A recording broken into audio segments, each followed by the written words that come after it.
Après 8 mois de travaux, le nouveau pôle médical a été officiellement inauguré.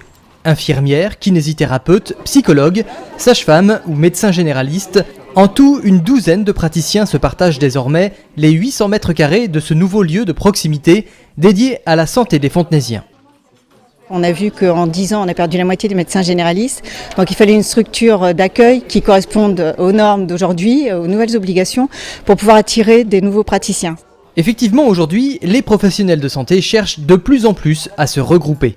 Ça permet une coordination entre les différents praticiens et en tant que sage-femme, c'est très important.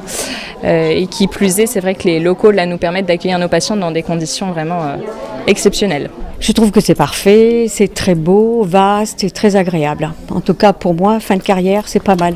En se regroupant, on diminue les charges que chacun a et surtout cette structure-là qui a été développée par la mairie, donc le public, ça nous permet d'avoir des loyers avantageux. La mairie reste propriétaire des locaux, donc on est là pour leur garantir un loyer correct. On n'est pas un investisseur privé, on n'a pas de retour sur investissement très important à faire. On est là pour qu'ils soient bien installés et qu'ils soient là de façon pérenne. C'est vraiment important. Montant des travaux, 800 000 € à la charge de la commune, un coût raisonnable puisque pour la première fois, la totalité des travaux a été réalisée en interne par les services techniques de la ville.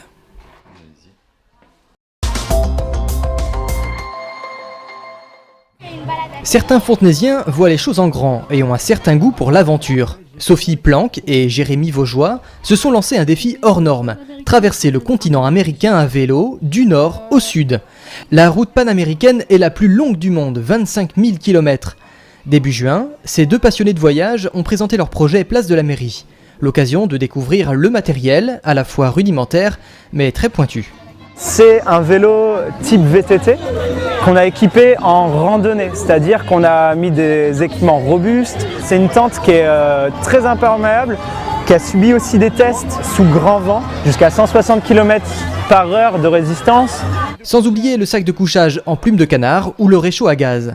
Sophie et Jérémy ont préparé leur voyage pendant 1 an et demi avec l'objectif de le partager avec les enfants. C'est aussi un enjeu pédagogique parce qu'il y a plus de 2600 élèves qui vont nous suivre à travers les réseaux sociaux, à travers le programme scolaire, en Ile-de-France, dans le Nord, en Normandie, en région bordelaise, dans les Hautes-Alpes. Et ils vont pouvoir faire des mathématiques, ils vont pouvoir faire de l'histoire, de la géographie, de la SVT avec notre projet. L'école Pasteur de Fontenay-le-Fleury fait d'ailleurs partie des établissements qui suivront le périple des deux aventuriers.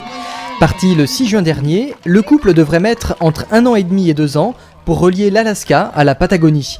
Un voyage potentiellement dangereux. Le 21 juin, Sophie est tombée de vélo à cause d'un camion. Heureusement, les blessures ne sont pas trop graves et le couple devrait se remettre en selle dans quelques jours.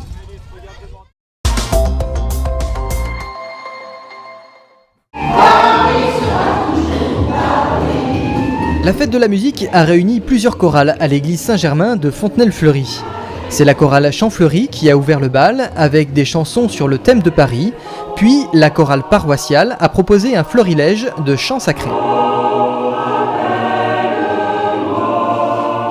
Enfin, les chœurs de Fontenay-le-Fleury, de Garches et de Versailles ont réuni leurs talents pour offrir aux nombreux spectateurs une représentation très réussie du Requiem de Fauré.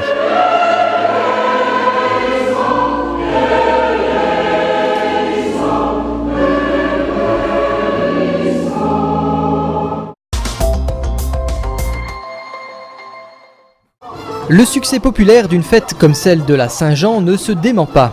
Pendant 2 jours, les Fontenaisiens ont pu profiter de nombreuses animations comme ce concert de musique latine qui a entraîné les danseurs sur des rythmes endiablés. Les gens sont vraiment là, c'est vraiment un grand succès et nous avons le temps, heureusement cette année avec nous, le grand soleil et les gens sont heureux.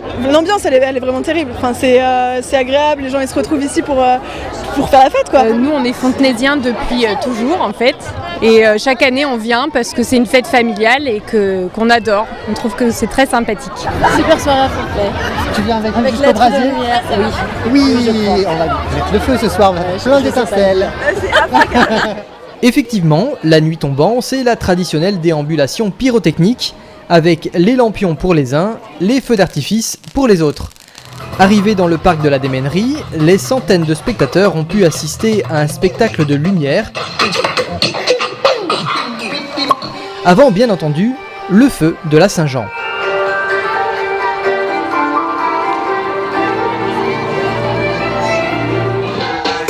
La fête s'est achevée par la soirée dansante pour conserver l'esprit de la Saint-Jean jusqu'au bout de la nuit.